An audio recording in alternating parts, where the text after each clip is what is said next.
Time travel is possible. This episode of the To Die For Daily podcast is brought to you by Clio Global. With the muse of history at its heart, Clio's mission is to recreate the past's aromas. Visit clio.global for more information. Love the British monarchy? You've come to the right place. Welcome to the To Die For Daily podcast with Kinsey Schofield. Take it away, Kinsey.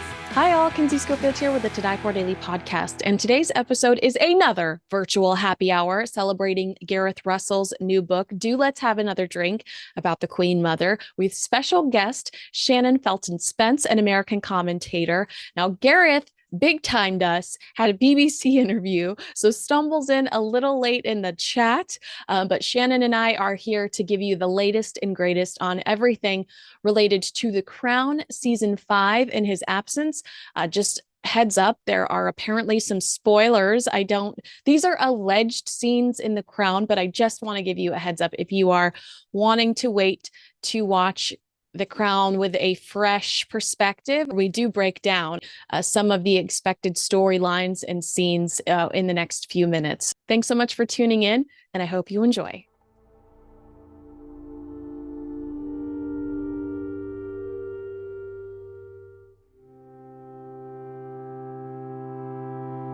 We met in London when we were doing the Jubilee, which might have been the most fun ever because I've never met other royal commentators, but all of a sudden we were all in one green room and it was just like the biggest party ever. It was great. And there was free food. That's right. And hair and makeup, which was fabulous. So I used to work for the British government. I was the head of public affairs at the consulate here in New England. And through that, working with the Foreign Office, very familiar with the royals and the inner workings of the government, and fell into this super fun role of royal commentating. I just love it. I love that. And you really do have a great resume for it. We are fans of The Crown, and it's coming out November 9th. I refer to it as a guilty pleasure because I know that it's fiction, and I realize that some people feel like it has a negative effect on the monarchy. What's your take? Yeah, so it's a guilty pleasure of mine as well. So it's basically like an annual holiday in my house. It usually comes out around November or December. This year it's actually coming out on my birthday. Oh, but I usually thank you. Usually take a whole day to just binge all 10 episodes and fill out my Christmas cards or whatever the case may be. This year could not be worse timing. It could not be worse timing for the royal family and the institution. And I think guilty pleasure was fair when we were talking about the Queen and Prince Philip in the 50s and the 60s, and we're sort of ancient history, imagining conversations and putting some drama to it. But now it's just like too close to home. And we all remember the 90s. The 90s was the ugliest time for the royals in modern history. They cast Dominic West, who is just not a likable character in anything that he plays. I mean, excellent actor, but likable in what he plays as the now king. It's really, really a mess. Well, what I thought was interesting about the Dominic West casting is before he was cast in The Crown, and maybe there were conversations happening behind the scenes that we don't know about, but I would watch him. I specifically remember during COVID-19 watching him on one of the morning shows, maybe it was Good Morning Britain, singing Prince Charles's praises. He volunteers for the Prince's Trust. I was under the impression that they had a friendship. And if you have a friendship like that, are you not jeopardizing it by playing Prince Charles in The Crown, now King Charles? I don't know how. Maybe he was just being glowing and kind because he volunteers for his charity. But I thought either he knows something that we don't. Maybe they're not going to be as. To me, Season 3 Charles and Season 4 Charles were completely different. Maybe Season 5 Charles will be different too. Oh, here comes Gareth. Welcome to the party. Okay. Hello. Hi, Gareth. It feels so good. Exactly. We were just talking about the free food at Jubilee. Oh, God, so good. But do you remember Kinsey's dress at Jubilee? Yeah, you will never forget. I will never forget. That was fabulous. Oh, you guys, I got a purple one too. Thank you. I just see messages. I was talking to some people at the BBC tonight. I was like, we have to be prepared for the 6th of May because we didn't coordinate. They did their last hit in D10. I had to do Al Jazeera, and the last thing I heard was them, shotting tequila. They were going to So we need to coordinate the coronation that we have, I'm telling you, I sent a text to the group chat asking what hotel are we staying at. Oh, did you? I missed that. I'll tell you what hotel I like. I'll send it in the group chat because I don't want anybody to swoop it up. But it's near Buckingham Palace and it has AC. And I'm an American and it drives me crazy when I get over there and I don't have the air conditioning. Gotta get that aircon. Huh? Is it the Grosvenor? It was like it's next to Victoria train station, is it? Or yes, it's like an old railway station with a big entrance hall. That's where near there. Yes. Yeah, it has AC too. So I hope you don't mind. We were talking about The Crown, lots of new breakdowns. And Shannon, I'd asked you, who knows what I'd asked you. Oh, yeah. Well, you were asking about Dominic West and yes, was flattering about the king. So now I will say that I think that's encouraging. I don't think for his portrayal on the Netflix show, because the material of Prince Charles through the 90s is really not going to give him a lot to work with. It's just kind of a nasty period in his life, to be honest. But I do think what we should take from that, and I think we're going to talk about that more, is people that know him love him, the king. There is so much more to his story than 1993 that people just don't really see this full amount of him. And oftentimes people that have been touched by the Prince's trust have very kind things to say and how impactful that has been. But also on my side of the aisle, which is the government side of the aisle, I mean, an extremely competent, kind, thoughtful man I have never heard anybody that works for him have a nasty thing to say about him. So I think, like I said, Dominic West is not known for portraying kind men, but maybe we'll get a more comprehensive picture of the prince. That would be nice. The king, excuse me. No, it's a drinking game now. And welcome to our happy hour. Do you have any opinion on Dominic West as King Charles, Prince Charles? I love him as an actor. I will say that we saw a little bit of this with Victoria Hamilton when she played the Queen Mother in season 1 and 2, where she did say more positive things about the character than the show portrayed. I think she said in an interview, it might have been with The Independent, I could be wrong, but she said, I don't think she basically said the show writes the Queen Mother with an arched eyebrow.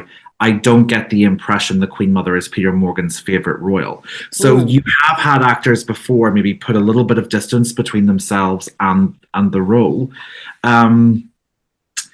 Dominic West is a brilliant actor. I completely agree with Shannon. I think it's a little bit discouraging and unfair for anyone to be blamed to be defined by a single moment in their life, by a difficult period in their life. I would hope, I in the same way, some of Diana's critics only seem interested in the dynamics of her marriage and don't look at the broader aspect of how impactful she was with her charity work as well. So I think the problem with the The Crown has had is that this is a show that has constantly, or at least in season 1 and 2, trumpeted to the rooftops its historical consultants, its historical research, its comparative historical accuracy. There is a lot of emphasis put on that in the early marketing. And now they are in a difficult position because having done that for seasons 1 and 2, they are nervous about 5 and 6 being held to those previous high standards, if that makes any sense. So I think in that they're being rendered, their position is rendered difficult by their previous marketing, I would say. Agreed. I have a question that only you can answer about the Crown, which is, what do we think is the truth about that scene with the Thatchers and the Queen Mother playing the drinking game at Balmoral? Yeah, well, see, the thing is that Thatcher and the Queen Mother got on really well. That actually, Thatcher's favorite was the Queen Mother, apparently, and the Queen Mother used to toast Thatcher at dinner parties. So, but Ibble Dibble is a real drinking game. I can. And I sympathised with Prime Minister Thatcher in that because it is tricky, and I can tell you that from someone who has been on the losing end of Ibble Dibble several times. I do think that Thatcher apparently did struggle with some of those kind of old money rah rah rah drinking games. I don't think that was a million miles removed. I think Balmoral was tough for her. I don't think it was her natural natural milieu.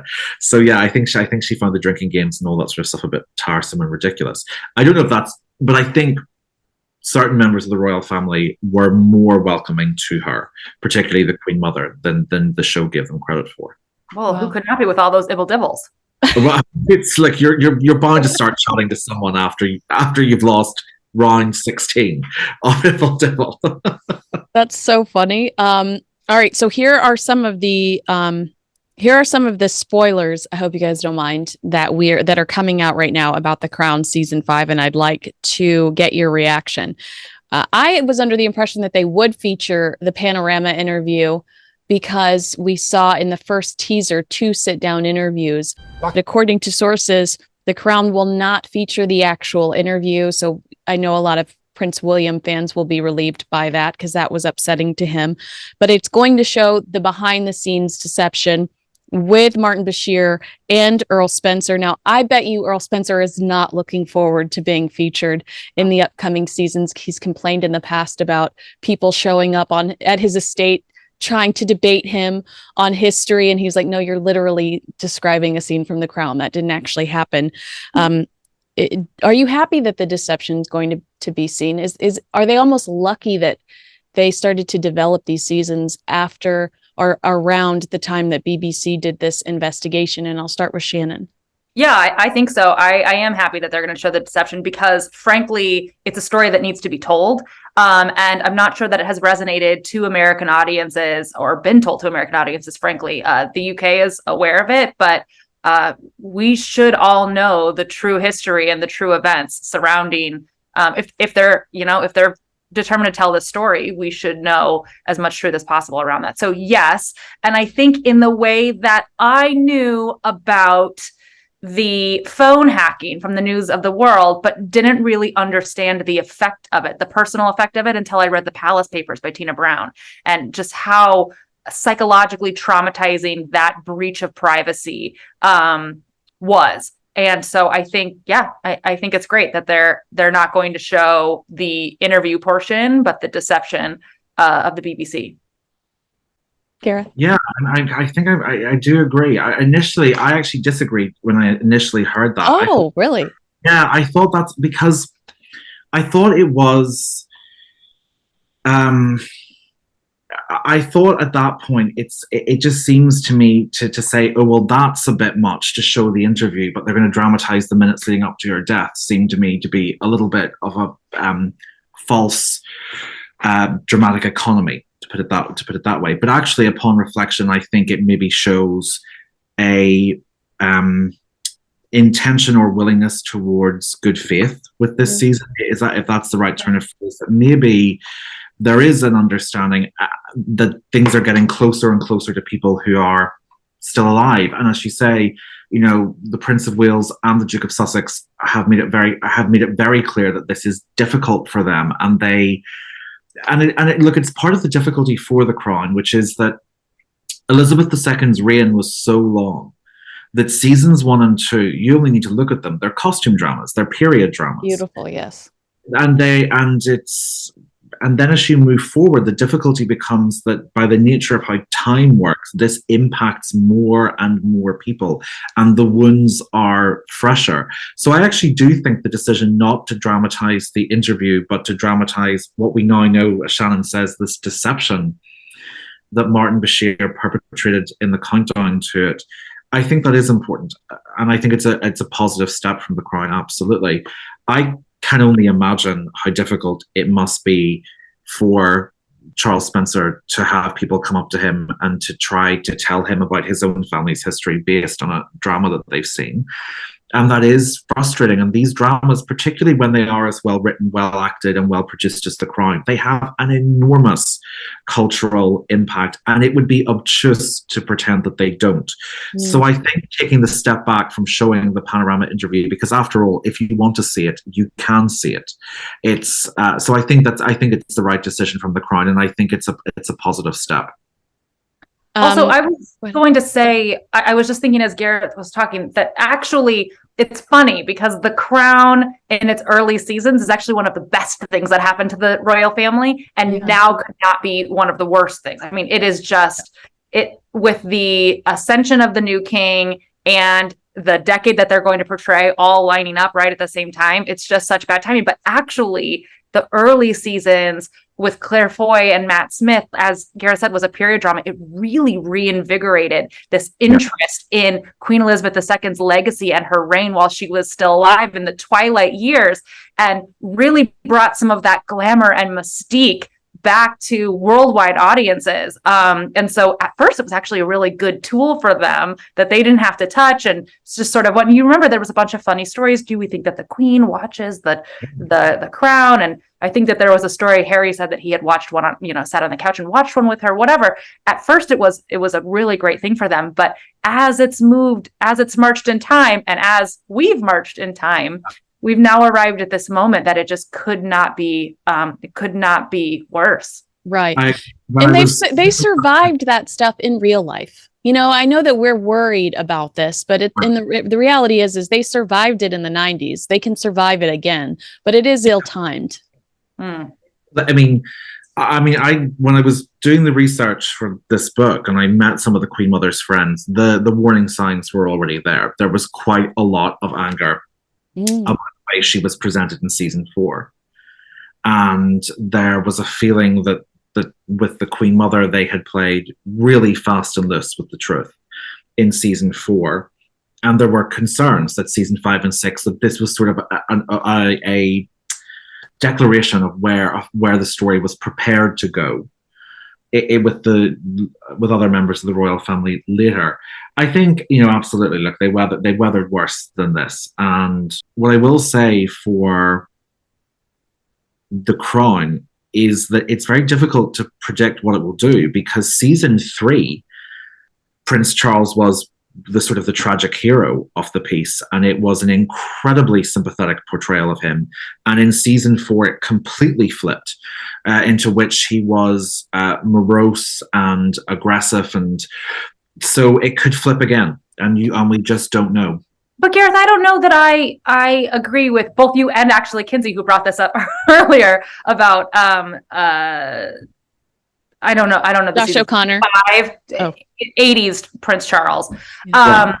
Because I actually, and maybe it's just because I'm American and therapy is my church, but but I actually had a better understanding of that flawed human and those reactions because I had seen season 3. I was more able to see him as a full person instead of just a public persona or sort of stories and myths. It was really easy to understand where the seeds of that personality came from. And so I'm wondering if there is actually a sympathetic way through the next season 6, the 90s, because we call back on that season 3, those traumas and that really, I mean, entirely privileged but difficult childhood.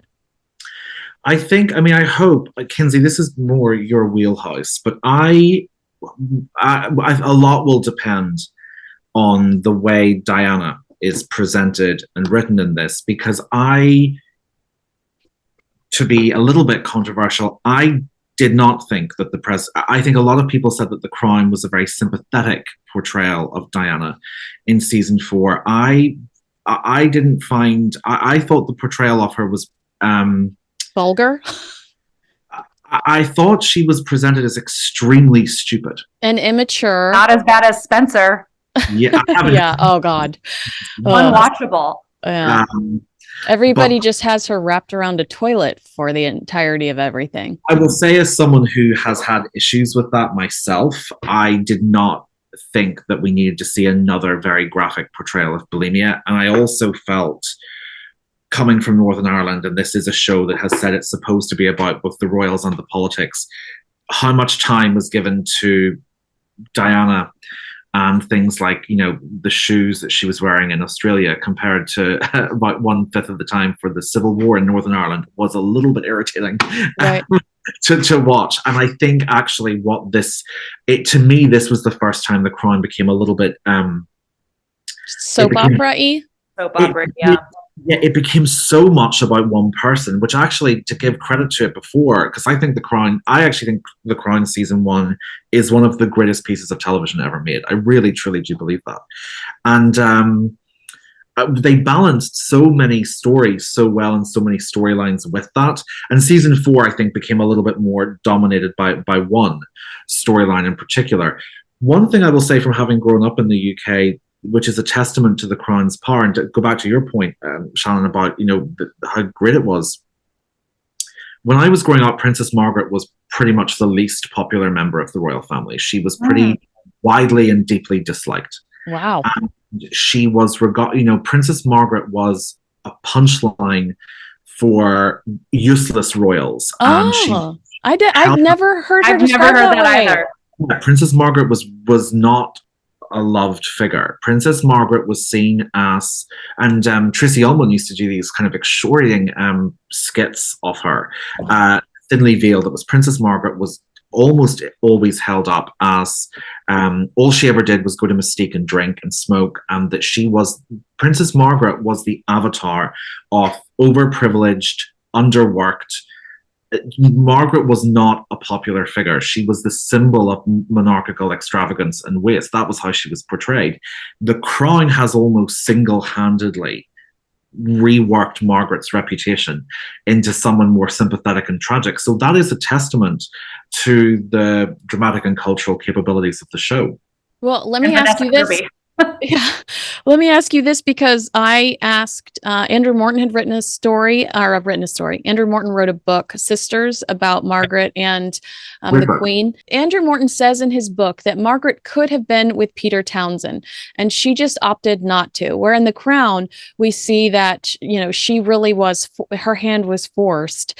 What do you believe there? What have you heard? What is your take? Do you believe that she is this sympathetic character, or was that, carefully crafted? I mean, my own personal take on this is that I find it a little bit wearying when people say, "Oh, everything that went wrong was because she had her heart broken in her 20s." I'm like, who hasn't? Yeah. Who hasn't thought they were madly in love in their 20s and it didn't work out? It doesn't mean that the rest of your life is a bonfire of emotion. That's not how it works. I have to say that everything I saw and read, I agree with Andrew. I think that she, there was definitely an element within the palace that did not want the marriage to happen and sent him to Brussels, as you see in the show, to get him away from Margaret. She was away with her mother when that happened. She wasn't told it was happening. So the show gets all of that correct. But the idea that Margaret was probably the greatest voice of catastrophizing about Margaret and Townsend was the Queen Mother, because she was remembering 1936 and she had these nightmare scenarios in her head that Margaret was going to be barred from living in palaces, the government wouldn't pay her civil list, she would lose her security, and that was the Queen Mother's fear. But Margaret had 2 years, and when the time was up, it was Margaret, everything was put in place. She was going to be allowed to marry in the Church of Scotland. The idea that she was going to have to give everything up was not true. And ultimately, I think maybe within 2 years, Margaret's feelings for Townsend cooled or changed. So I do think Margaret chose not to do it in the end. She was not forced. Ooh. I like to humanize them too, and really take it down to sort of how we would react, because I think it's so easy to slip into talking about them as not just people. Yeah. So also what he was just saying about the Queen Mother, being so worried and remembering the abdication and everything. She was also being a mom whose young daughter was in love with a divorced father of 2 who worked for their father and was quite a bit older and ended up marrying a 19-year-old. Right. You want better for your children. Boyfriend for you. Yeah. Yeah. You want better for your kids. I've stepped in way earlier for some friends. I mean, where were you for Prince Harry? Right.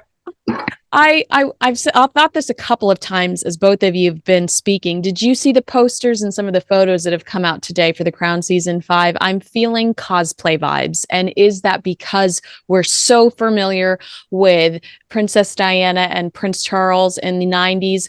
Or is it because they've chosen familiar faces to us? So we're thinking, you're from Harry Potter. Like why does that feel not as beautiful as season 1 and 2? Oh, that is so interesting. I hadn't thought about that yet, but I think it was so hard for me to see Olivia Colman as the queen. I couldn't get past it.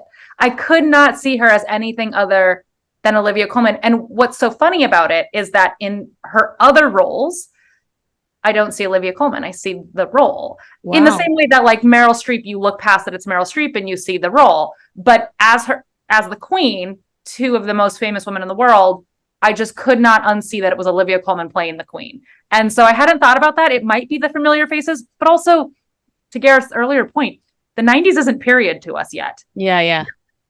I literally am still trying to dress like 90s Kinsey. My Christian band shirts and my giant cargo shorts. Guys, I have bad news. I have a hard stop at 3:30. Oh, okay. Hold on. Oh, let's see. What is this? Okay. Oh, are you leaving? Okay. I love you. I just want, what else do I have here?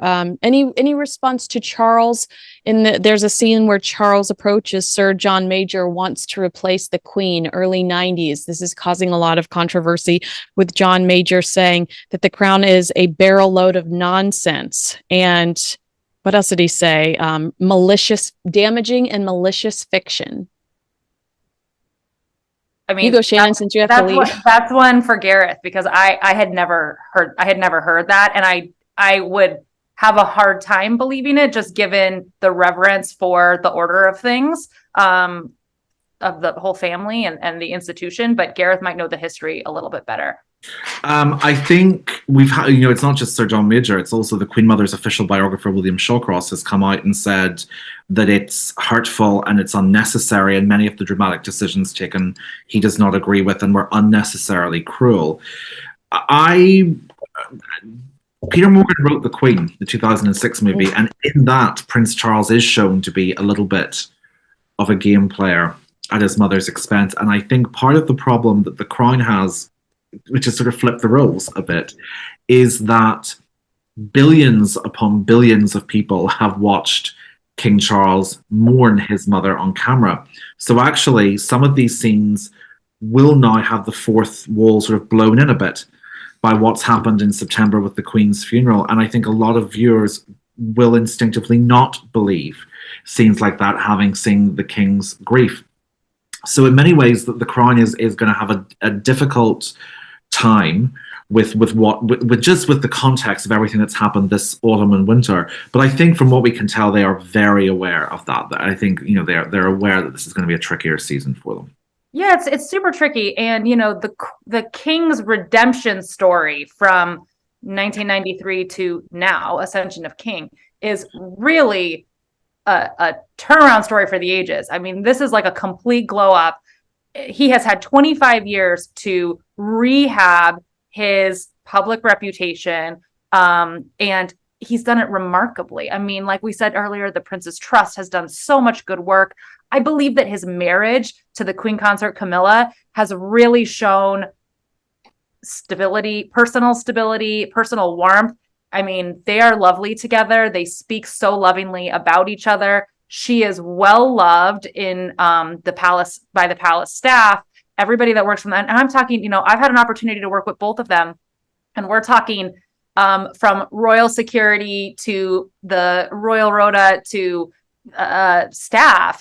Everyone just loves her. And so that's just all of this sort of context, 25 years of context and nuance that we're not going to have. And we have, because we've been watching this whole time and paying attention, and we understand the players, we understand the personalities, but the general American viewer tunes in for jubilees and funerals and hopefully coronations and the crown. So it's difficult. All right, gotta go. Love you. Bye. Thank you, Shannon. Great. That was fun. I loved Shannon. I'm actually surprised that they decided to include this element in this story, and I'd like your reaction to it. The crown will go into the friendship of the Countess Mountbatten of Burma, and apparently the scene is Prince Philip tells her that he and the Queen have grown apart, and he hands her his personal phone number, and then their hands touch, and the camera zooms in to their hands touching in a carriage, and it kind of lingers there. I mean, that's definitely something that we are interpreting probably more aggressively than they even thought it would be when they were shooting it. But it doesn't feel appropriate to do when we just lost not only Prince Philip, but Queen Elizabeth II. She's not, neither one of them are here to defend themselves. I mean, not that they would, but it just seems so nasty to do that when we just lost the both of them. See, I actually would flip that. I don't think the concern for me would be Elizabeth or Philip. My concern is that Lady Mountbatten is still here. Yeah. And at some point, when these rumors start about the royals, and they often start not just with Prince Philip, but with many of them, the rumors start with very little and they grow. And it is the people they're accused with whose lives are ripped apart by this speculation. And so I'm absolutely prepared to give, I think it's unhelpful for people to start getting really angry about this until we see it. Right. It probably is not going to be presented this negatively. But I would say that it could make the life of someone who, yes, was a friend of Prince Philip, but was a really good friend of the Queen. Yeah. Mountbatten of Burma was a really good friend of the late Queen Elizabeth. And to put her in this position is, I think, is really thoroughly unpleasant. And so I hope that that's not what the Crown is going to do, because it is not right to take the lives and reputations of someone who is not a public figure, has never chosen to be a public figure, and to throw them under the bus of public speculation with no evidence. So I hope that that's not what's going to happen for Lady Mountbatten's sake. That's a really great point. And I should have thought about that too. She did, from what I understand, love them both. So to be put under a microscope like that with the entire world watching, that has to be hurtful and concern. I mean, does she really want to have to address this at dinner parties or, around the holiday, around the Christmas tree? I mean, that's a difficult position to be put in. And to have her name just dragged through social media and mainstream media for years to come. And what they will do, if they are implying this, is that they will fasten over that woman's head and name a question mark that everyone who meets her for the rest of her life will be asking themselves of her, was she romantically involved with Prince Philip? And I would also, I mean, from what I have heard of Prince Philip, there's also more chance of him tap dancing on the moon than discussing his marriage with somebody else. But look, I mean, it is a drama. However, it is a drama that's based on real people and real lives, and some of them are not public figures, and they could be about to have their privacy invaded in a really, really destructive way. And what is your take on the date? Do you feel like they should have pushed it to after the coronation? Do you feel like it's inappropriate to release it so close to the death of the Queen? What is your reaction to that? No, I don't think it's inappropriate at all. I think if you're going to do this, stand by it. If you are prepared to make a drama about people who are recently deceased, and if you truly believe that you have done it with the best intentions, the best research, and the best faith, then why on earth would you push it back? I think if you're going to do this, stand by it. I think I'm sure also commercially it's just a huge thing to push it back. I'm sure it could even impact jobs. But my attitude to this is, if you are proud of your work, you should be proud of it at any date. And that's and what I mean is, if you're going to be criticized for it, then you have to be prepared for that as well. So I don't really think that a grace period until after the coronation really would do. I think that would benefit the crown, I actually do think it would have been in the show's best interests to push it back until after the coronation.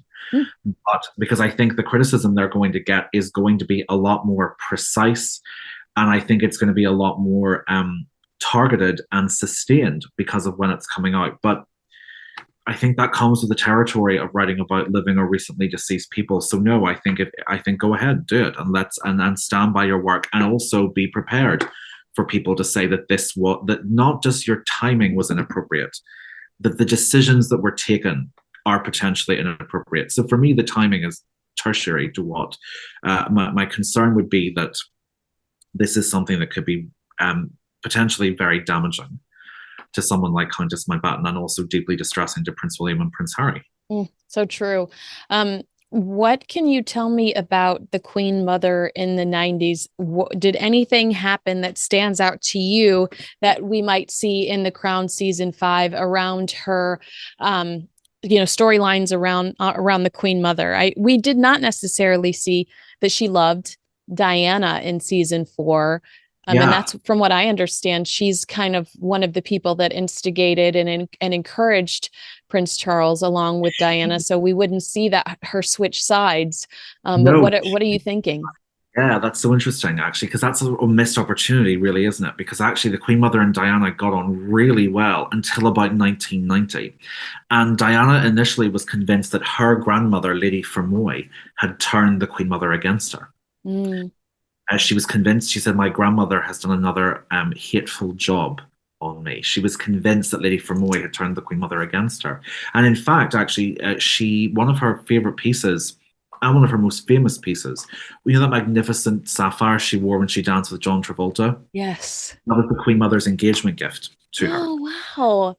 That's incredible. Was Lady Fermoy a lady in waiting for the Queen Mother or the Queen? The Queen Mother. Interesting. Mother, and also a very celebrated concert pianist, apparently. But the Queen Mother, I think, in the 90s, she was very, very supportive of Charles. The Queen Mother and the now King had a very close and loving relationship. She had a lot of health concerns. One thing I discovered whilst writing the book was I spoke to a lot of people, including people who weren't big fans of hers, who said that mentally she remained absolutely sharp and coherent up to the end. But physically, really at about 96, so about 1995, 96, she started having, really, as happens with a lot of old people later in life, a lot of broken bones, falls, choking accidents. But there was a great moment where she was a very keen fisherwoman, and she was hospitalized after choking on a fishbone. And when she left, she made a point of stopping to turn to the press and say, please don't worry, the salmon were getting their own back. So, she sort of kept that sense of humor up to the end. She, but very interestingly, because the Queen Mother was so old, there had been a lot of preparations for her funeral, and the code name for that was Operation Tay Bridge. And Princess Diana was so young and died so suddenly that they had to use the rehearsals for the Queen Mother's funeral for Diana's. They basically slotted in Diana's guests and Diana's plans around the Queen Mother's funeral plans, because there was nothing prepared for Diana. So do you think the Queen Mother was resentful over that? Because I imagine that she did work very hard on her own funeral and had a lot to say about it. So do you think she'd feel resentful that somebody swooped in and took her plans? I actually think she was sort of resolutely matter of fact about these things. And I think she was quite, because her funeral was so immaculately coordinated, I think she was quite pleased for the country's sake that it had gone off so smoothly.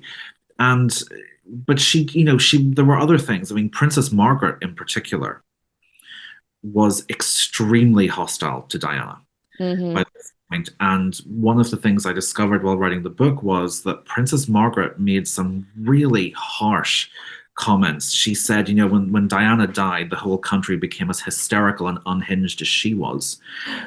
And she referred to the floral decorations as floral fascism. And Princess Margaret was one of the main obstacles for there being a memorial to Diana in Kensington Palace Gardens. Margaret did not want any memorial to Diana.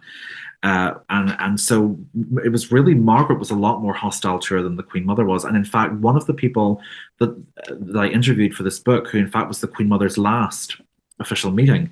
Quite interestingly, she told me that the rumor that was going around, this was 2001, was that the Queen Mother had had every image of Diana removed from her home. Wow. But when she went in to see her in December 2001, there was a really lovely big framed photograph of Diana with Prince William on the Queen Mother, on the table next to the Queen Mother's fireplace. So she did not, that was not true. The Queen Mother had left pictures of Diana up. Yes, she had. The Queen Mother had left pictures of, and had them right up to the end. She had pictures of Diana with William and Harry. That is so sweet. It is. It's interesting. I think generally we have to, not treat the royals as stock characters in a play. Human emotions are complex and fluid, and they change. And certainly, actually, even the Queen Mother and Princess Margaret felt heartbroken for Prince Harry because Princess Diana died so close to his birthday. Mm-hmm. So, I think she died with gifts for him in her luggage. I mean, I've always thought about that when I've read about that, what it must be like to be handed that gift. I don't want this. This is going to remind me of something horrible. But I almost wondered if Margaret was because I knew she was not kind to her towards the end of her life, but I wondered if it was because Margaret related to her so much. I need a purpose. I feel neglected. There are very strict rules for me. Am I a caged bird? And so when Diana took a detour and Margaret had stayed the course, Margaret was like, I have no sympathy for you. This is hard work. I think that's the latter half I would completely agree with. I think Princess Margaret was a lot tougher than she appears in The Crown. She could be, and actually I will say one of the things both Princess Margaret and Princess Diana did absolutely outstanding work with AIDS patients in the 1980s when no one else would. Mm-hmm. I think you're probably right. I think Princess Margaret felt that, and both Princess Margaret and Princess Diana were incredibly strong monarchists. It was just their version of what the monarchy should be was very different. And Margaret was intensely loyal to her sister mm-hmm. and to the institution. And she felt that, or seems to have felt, that publicly complaining about things was appalling. Appalling and was distracting to the mission of the monarchy. That Margaret was not as much of a free spirit. She was someone who really did believe in the values that her parents had promoted in the 1940s.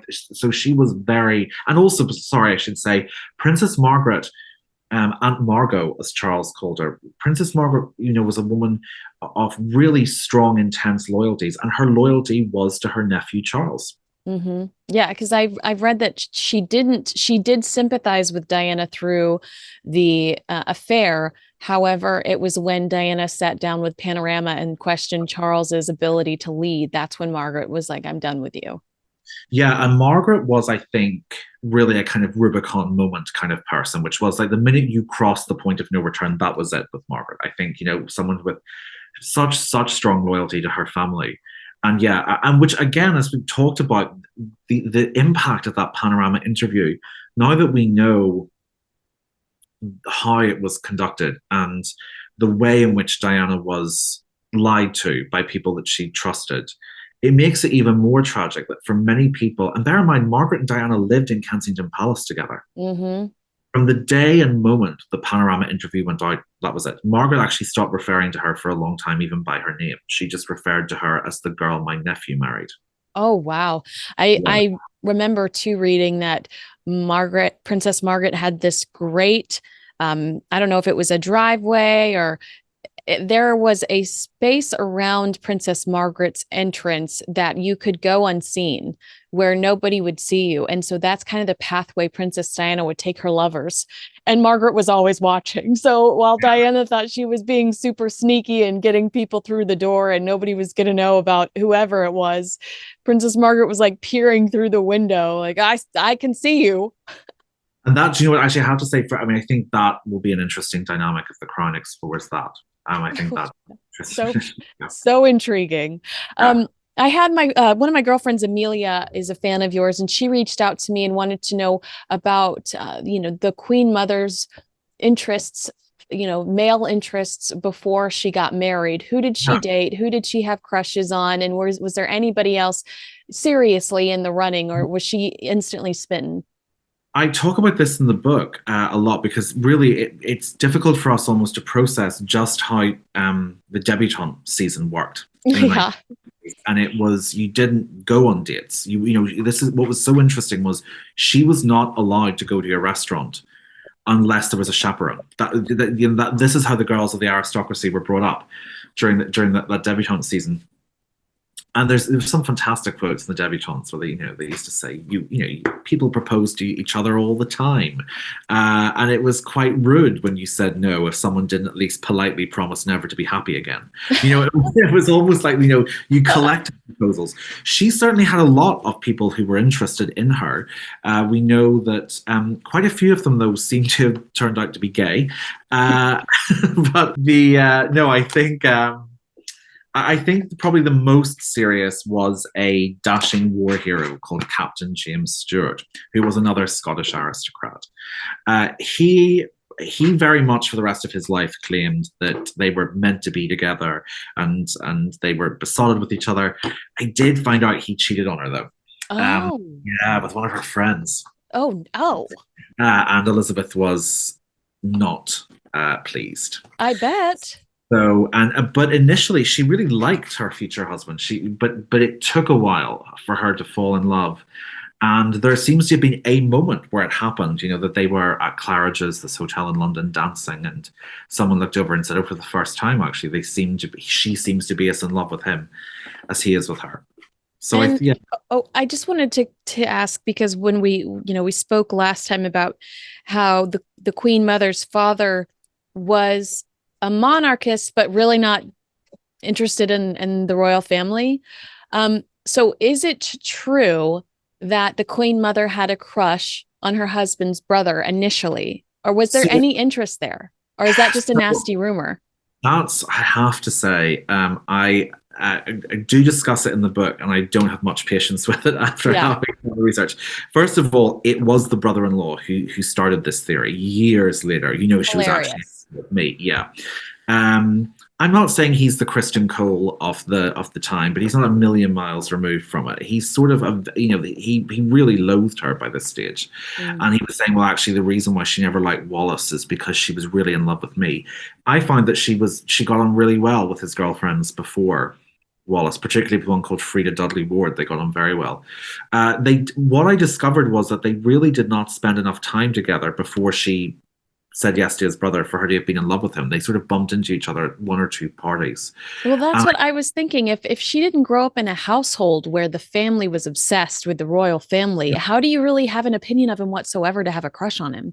Well, this is the thing. And actually, I think where people really miss the point, because this story just keeps going and going. And actually, one of the things I discovered seeing her diaries and letters and things that she wrote to friends, and this was all unfolding, was it wasn't that she wanted a higher ranking royal. She actually didn't really want to marry into the royal family at all. And in fact, one of the reasons she kept pulling back from her future husband was she said, this is not just a marriage to him, it's a marriage to the public and to the country, and I will never have a full private life again. And in fact, when she said to her younger brother, I felt a door close behind me that will never open again in terms of a fully private life. So the idea that she was secretly in love with her brother-in-law, I would have to say at the start. And scheming to get a better title or. One of the things I did, because when you're doing a book like this, you do have to take the rumors seriously, even if they seem suspect to you. So what I did was I went through her brother-in-law. I went through her brother-in-law's timetable from this period when she came out as a debutante until she said yes to his brother. The brother-in-law was on tour to India and Japan, and he was out of the country for months on end. So there physically was no time. I think they're recorded as being in the same room 3 times before she said yes to his younger brother. So the idea that that she settled for Bertie, or that she was secretly in love with the elder brother, is just completely unsustainable from a documentary and chronological point of view. And just a cruel rumor that somebody made up to make themselves look better or feel better about their circumstances. I mean, sometimes when people say, "Oh, well, Edward VIII said it," I'm like, Edward VIII also said a lot of nice things about Hitler. Like, are we Yeah, I was really? just gonna say, like the guy that hung out with Nazis, No, right? and one of the things it's in the book, I put it in because I felt so strongly about it. He was still defending Hitler up until the 1970s, and I found people who had dined with him and said, this is what he said," and it was corroborated by three people. That this was a man with like really frightening views, and this is after everyone knew about the Holocaust, and he was still defending Hitler. Mm. I did want to ask you really quickly, and then I'll let you go. How has the book? How has and this is for podcasts. This isn't just me being gossipy. How has Yeah. the book gone over there? It was released this week, or no, God, it's Monday. It was released last week, and I've seen some really great reviews. What have your favorites been so far? Well, it was. I felt very lucky that it sold out on Amazon in the first day. Okay, bragger. No, well, that, but also the thing is, it was just so unexpected, and woke up to these messages, and you'll know that you'll know when anything goes, you think it's gone wrong, you panic, and people were saying we can't get it for 5 weeks, and I said, oh, it'll be an administrative error. In my head, I'm thinking, Mary, Mother of God, what has happened? Right. But because that's just an automatically generated message until they get new stock in. So I think it's just been really, it's been really touching how it's gone over, and really exciting, because I think it's a book I loved writing. I really loved writing this book and meeting these people. I like, I mean, the Times and the Telegraph reviews were great. I like the Telegraph ending. You know, I raised my glass to it. I thought that was sort of So great. Yeah, I thought that was fun too. It's been. I mean, you know this. I took so seriously meeting these people who knew her, and being able to put those memories down for people to read. And I wanted it. I hope for people, it's a book that it is informative. It's all sourced and fact checked and all the rest of it, but the tone, I want it to be that you feel like you're hearing this at a dinner party, or you're having a drink, or you're relaxing, and you can dip in and dip out. And that, it seems very early days yet, but it seems to have gone down that way so far. I know I haven't been in your position where I've really gotten to explore meeting a ton of people that have met or been around my subject. But while I was there for the Queen's funeral, there was one moment where I was alone in the makeup room with Ken Worf watching the Queen's funeral. Oh. And I like literally my heart fell into my butt, because I just couldn't believe, there's probably, especially from you, a much more elegant way to say that. But I just could not believe that I was in the same room with somebody that actually had the chance to love and care about, this person that I've developed such strong feelings for and that I've dedicated so much time to. And I'm like, wow, it's me and Ken. What question could I ask him? And I couldn't come up with anything. I just sat there and enjoyed this moment of experiencing the Queen's funeral with somebody that protected and loved Diana and her boys. And it was an incredible experience. Even that silence was incredible. Because well, I've definitely been in that position where, I mean, I've been at sort of dinners or thing, and people have been next to me, or I've been talking, and they knew the Queen Mother, and your mind does go blank for a minute. It was definitely easier for me when the interview had been, when we pre-arranged and we corresponded, because then I would have broader questions to ask. Sometimes, though, I'm sure you know this yourself as well, you just let them talk. You just ask.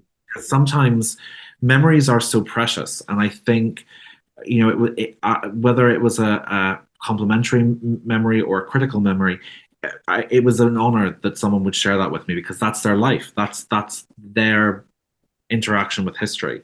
So, yeah, my mind did go. But sometimes you're just, it suddenly dawns on you the privilege that you have to hear this. It's like, no, absolutely, it is. You are in that exact moment. You're like thanking the universe for what's happening. Right, 100%. Gareth Russell, another great interview, another great happy hour. We're going to see you again next week. Congratulations on all the success of Do Let's Have Another Drink.